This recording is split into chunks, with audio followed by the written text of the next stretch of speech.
Good morning, good afternoon, or good evening. We are going to be finishing up book 1 of Tanya the Evil, the manga version.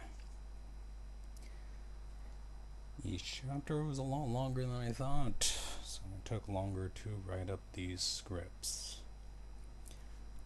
So, let's get started. Our chapter starts with Tanya getting her new marching orders. Apparently, things on the front aren't going so well, and Command figures that they no longer have the leeway to keep a mage ace off the battlefield. I wonder what happened to HR worrying about how letting kids fight was bad for propaganda? Things must be really bad. The upside for Tanya is that she now gets subordinates, as she is now the CEO of the 3rd Platoon of the 205th Magic Assault Company.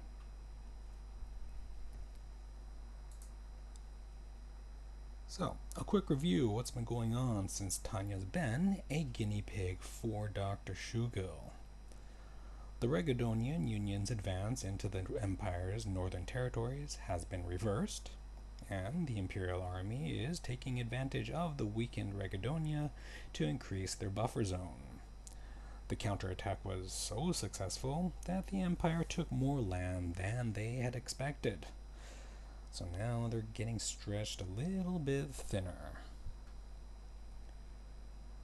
So, with its a massive national strength, the Empire has been able to maintain a balance of power with 4 nations around them, while having border disputes with all of them.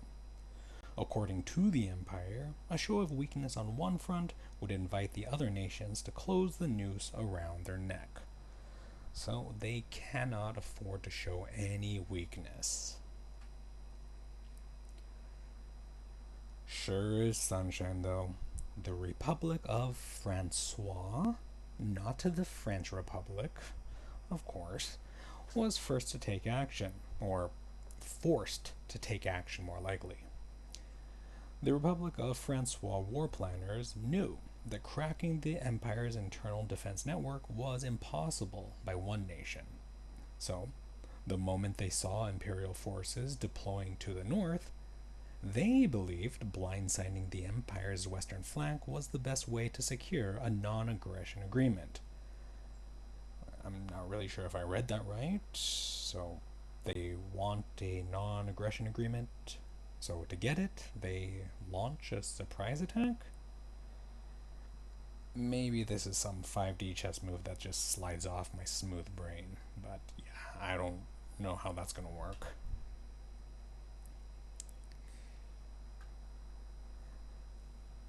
So, now we find Tanya in front of one of the General Staff's personnel officers, and is told that she is headed to the Rhine front to fight the Republic. Seriously. They avoid saying Germany and France like the plague, but they just flat out say the Rhine? Yeah, whatever. Okay, well, now we get to one of the best parts of the story. Well, this repeats time and time again. I love how they show the misunderstanding between characters in the story by showing their inner monologues. This is something that happens in my head all the time. I have several voices speaking to me, and they end up arguing without ever coming to any conclusion. So, Tanya is happy to be released from working with the mad scientist, Dr. Shugo, but the personnel officer misconstrues the smile that Tanya has as the Platinum, Tanya Degrachev, wanting to get in a scrap.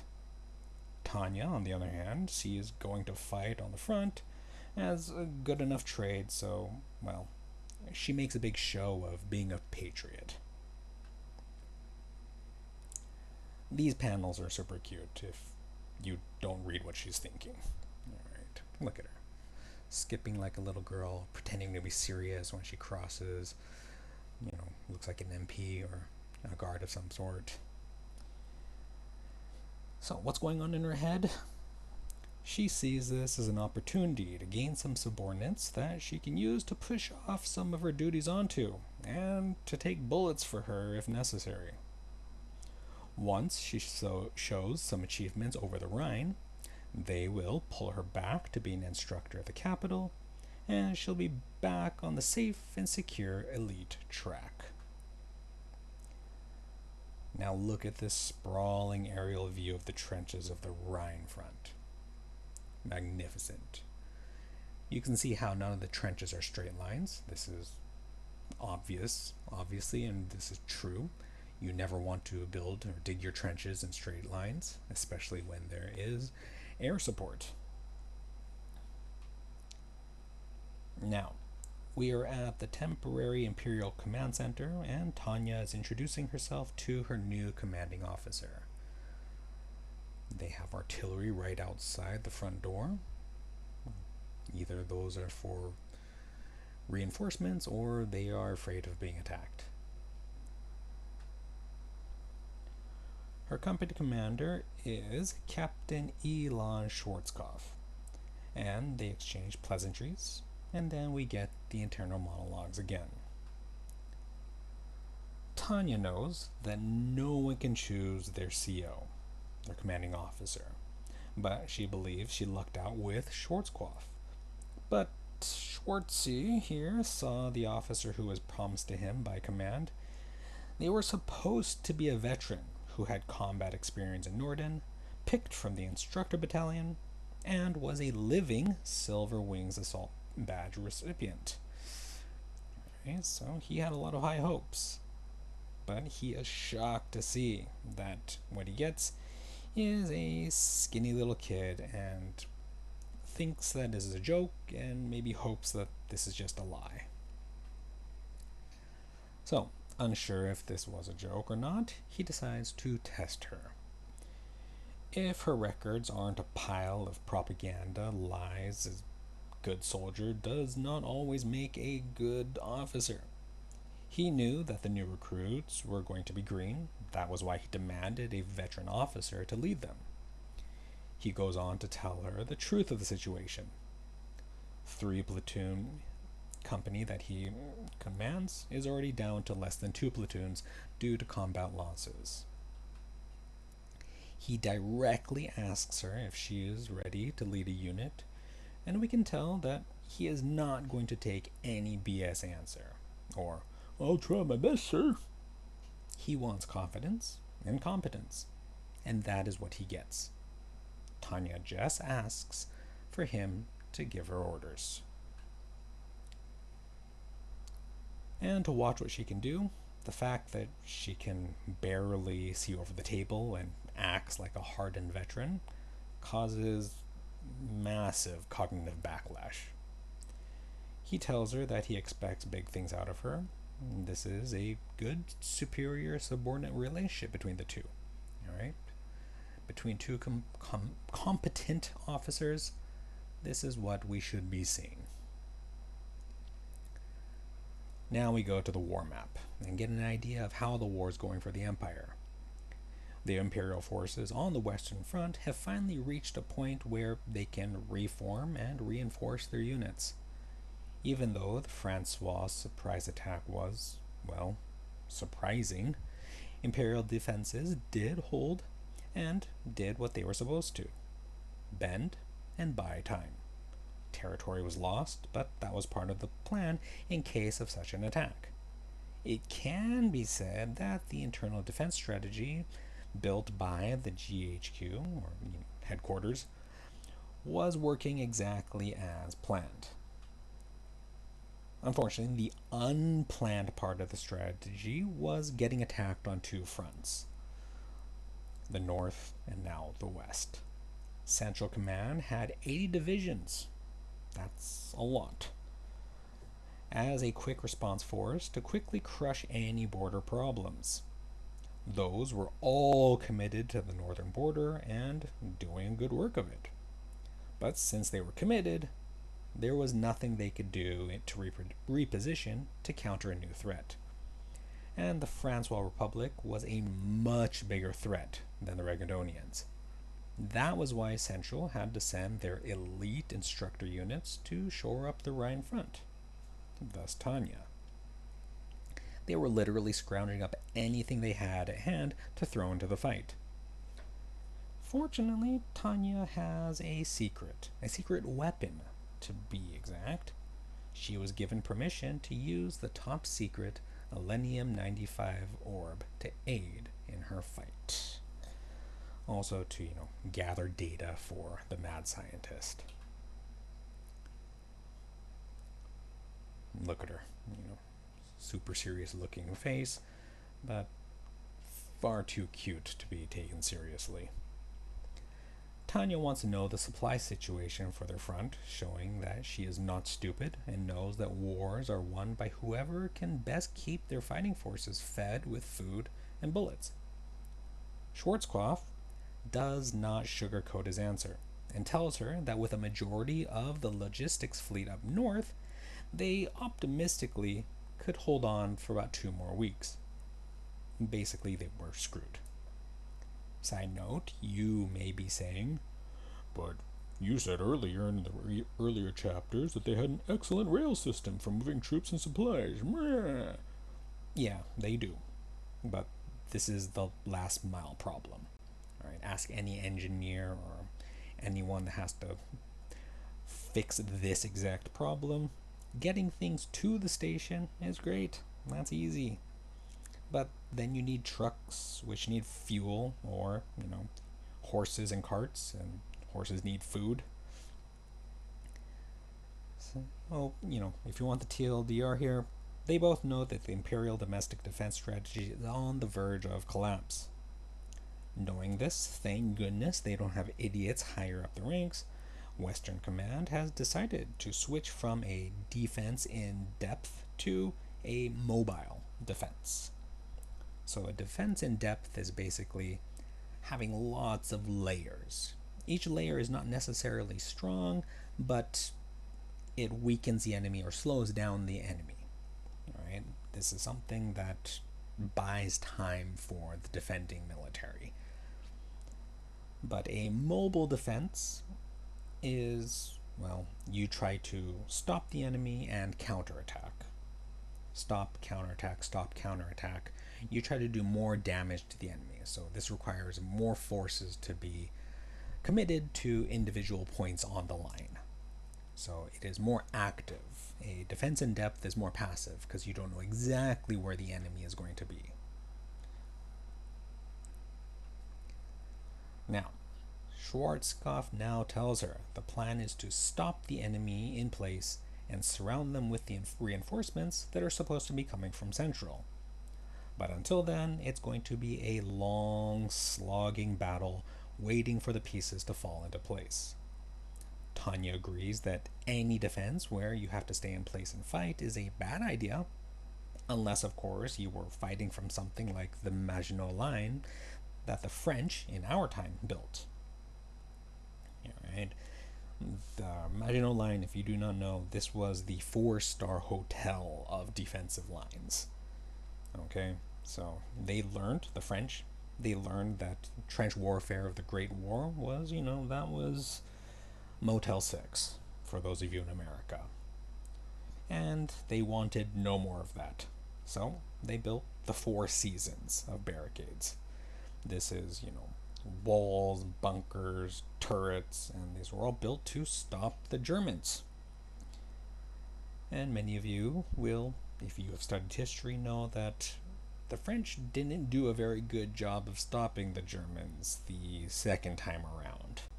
So what happened to the Maginot Line? Well, the Germans knew it was a problem. They could see the French building it. The Maginot Line was a masterpiece. Pop-up bunkers, artillery, they had rail lines underground for ferrying supplies and troops, air conditioning.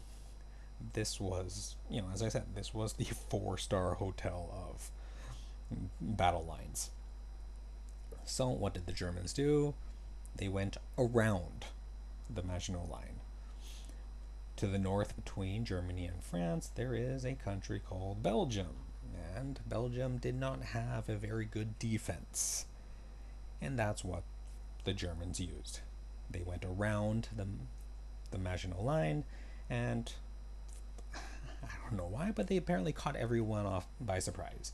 And that's what led to Dunkirk. Those of you who are into history, this is where the Allies, well, when I say the Allies, the European Allies, the French and the British had to leave France. And then we had, the Battle of Dunkirk, the defense of Dunkirk, using fishing boats to get soldiers out of France and into England. Well, after that, the Germans then took over all of France and decided, well, now they can take their time taking over the Maginot Line. It did not go very well for the Germans.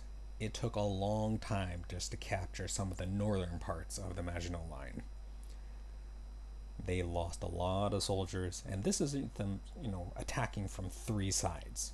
Or more importantly, they were attacking from the rear. They were attacking the Maginot Line from the back, and they still had trouble taking it. So they got some French generals to join them and force a surrender of the entire Maginot Line. And I hate to think what happened to the soldiers who were manning the Maginot Line, but yeah, it didn't turn out well for many of them. And then when the Allies, in 1944, launched the invasion of Europe, Operation Overlord, Normandy and all that, they had to then go and fight through the German now defended Maginot Line. They had a little bit easier time of it, but again, it was not an easy fight. They again pick and chose where they would attack, and a lot of times they just went around it. So yeah, static lines are great if you've had a lot of time and spent a lot of resources building it. But of course, with the advent of nuclear weapons, the Maginot Line fell into complete disuse. So now it is a history lesson in France. Going back to our story, Tanya puts on her stoic face and says that as a soldier, it's her job to follow orders and carry them out to the best of her ability. Great soldier talk. Schwarzkopf realizes that Tanya's attitude and answers are not an act, but the ideal character that all militaries wish their soldiers would mirror. Schwarzkopf goes on to explain their company has been assigned the role of mobile attack unit. A kind soldier, as you can see in the third frame there, finally takes it upon themselves to give Tanya a chair as a booster she can stand on. Her face here always gets me. So I guess that their unit is the QRF of that section of the line. The emergency button. And again, misunderstandings fly. Schwarzkopf sees Tanya as a patriot ready to fight the Empire's enemies anywhere and anytime. Other soldiers respect her and are encouraged to be more like her. Right. Tanya, on the other hand, is sure that their unit is just going to be reinforcements located in the back lines. To clarify, she asks where they will be bunking. Schwarzkopf believes Tanya is worried that she'll be located too far from the front to be useful, and eases her mind by telling her that they will be stationed in the glorious frontline trenches. Yeah, it would be an understatement to say that Tanya was a bit taken off guard. And she puts on a brave face. I guess this is her brave face here. And says it would be an honor to be placed there. I'm getting, Caiaphas Cain feeling here. Those of you who know Warhammer 40k, yeah. The unluckiest lucky bastard ever. So, This answer hypes up Schwarzkopf and the rest of the unit, while Tanya sees their deployment as a suicide mission. And you can see she almost faints here in the second frame. Instead of being a unit used only in case of a counterattack, they will be flying up and down the front, putting out fires and getting shot at the whole time.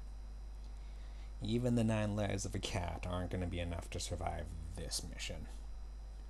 She then gets told that their job is to destroy enemy assets, not trying to push them out of the nation. This tells Tanya that the Central Army that is supposed to come as reinforcements are not showing up as planned. So, yeah, we've already talked about that. Schwarzkopf is amazed at her ability to read the strategic meaning behind their mission. Schwarzkopf then hands Tanya the files on the mages that are assigned to her platoon, and she falls to her knees in joy. Maybe. Schwarzkopf explains how the replacements with experience are hard to come by on the Western Front, so her platoon is going to be filled out by noobs greener than spring grass. With a totally resigned face, Tanya double-checks with Schwarzkopf that her new subordinates are recruits straight out of boot camp. We learn here, and with that looks like a magic circle, but with mages inside, we learn that each platoon acts as a single entity, and each company of 12 mages acts as a well-oiled machine. Sticking a single amateur in a team of pros will bring down the efficiency of the whole group and endanger the lives of more than one person. Schwarzkopf, ironically, apologizes for saddling her with a bunch of kids, and Tanya declares that the company would be better off if she acted alone instead of being held back by amateur hour at the improv. Tanya thinks that she'll only be held back by the noobs, and their failures will make her look bad, slowing down her chances at a promotion. And why is Command adding babysitting to her list of duties? Schwarzkopf believes that Tanya is worried about losing the precious assets she is being assigned, so she does not want to bring the new recruits on dangerous missions. Oh, what a great commanding officer. Tanya, that is. A little of column A and a little of column B, I guess. Tanya wants a little more clarification about their situation, particularly pertaining to what they are allowed to do. So, are they allowed to abandon their position if it becomes untenable? Basically, can we run if there are too many baddies? Schwarzkopf gets all serious here and tells her that the army cannot give up any more land. And his superiors have said there are only 2 options for the officers on the ground: victory or Valhalla. Poetic alliteration. I love it. Tanya joins the Edging Acting Guild and says, "Lovely, both are good." The meeting concludes with Tanya leaving to be introduced to the rest of the company. Tanya calmly accepts that she has to go enjoy this terrible war, and that begins with going to meet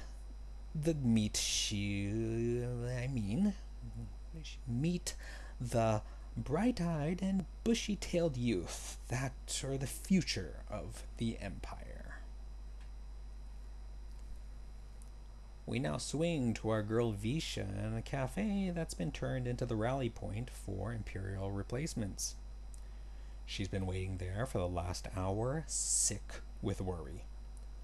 Her full name is, hope I get this right here, Victoria Ivanovna Sevrakov.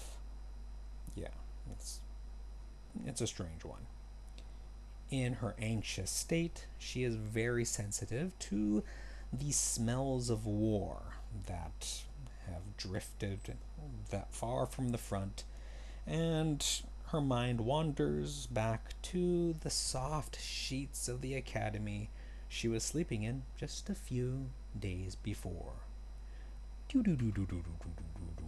Flashback now to the Army Cadet School, where Visha is being awoken by her roommate, Elia. Visha is slightly jealous of Elia's amazing proportions. Yeah, that nightgown doesn't do much to hide it. And Elia's ability to wake up early and full of energy. So yeah, this is beautiful. Beautiful art here. Definitely does not look like a war manga. While the Empire is very liberal in their treatment of women, they are still prudish enough to separate the boys and girls' dorms. They seem to be treated very well for volunteer soldiers. I mean, look at their clothes and look at that room. And look at that food. Despite the daily training regimen delivered by their demon and drill sergeants, at least she was blessed to meet such a nice person in the dorms. An oasis in the desert, if you will. Elia surprises Visha by telling her some rumors she heard about Visha's new platoon lieutenant. Visha is unsure about that since she was just a replacement. I mean, there was no way they would stick a new recruit on the front line, right? You know, what military would do that? Oh yeah, and by the way, where did Elia even hear that information? Isn't that supposed to be confidential? Well, according to Elia, she overheard the personnel officers talking about it. Elia, those are supposed to be closed-door meetings. Visha likens Elia to the ninjas of the Far East. Elia counters with the old adage that secrets are what make a woman beautiful. Visha, like me, not sure that she believes that. Visha also wonders why a new platoon is being organized. Yeah, like aren't larger units trained and organized together? Like company or battalion size? Not platoon sized? Oh well. Elia drops the bomb that the platoon isn't going to be a new unit. Oh. Visha is just going to be part of a replacement platoon for a platoon that was wiped out. Yikes. But not to worry, her new lieutenant is a veteran who won the Silver Wings Assault Badge. This little fact shocks Visha completely awake. Even she knows that most soldiers who earn that medal are only awarded it posthumously, which means after they've been put in a body bag and put in the ground. Visha is sad that she is going to be separated from her good friend, and she is going to the Rhine front, and Elia is going to be stationed with the artillery corps as a spotter. Visha knows that her country needs her, and she needs to answer the call, but it still kind of feels like a dream to her. And in this top frame, we find out that Visha is actually not from the Empire originally. Her hometown is Moscow. I wonder where that name comes from. That clues us into her full name. She only has a hazy memory of her family running from the Red Army. Yeah, nothing like that in our world. The grasp of the Red Army and relying on relatives to find refuge in the Empire. Fortunately, she was young enough to not be too traumatized by the experience. She is still envious that her friend got a safe assignment. Is that safe? I'm pretty sure our main character had pretty much the same job, and we saw what happened to her in her first fight. But Visha is relieved that her friend will be away from danger. Yeah, who's gonna tell Visha? Sadly, Visha is on the front lines. Yeah, look at that face. Just about to cry, heart beating out of her chest. and Visha now comes face to face with her commanding officer. Of course, the Platinum. Major Lieutenant Tanya the Evil.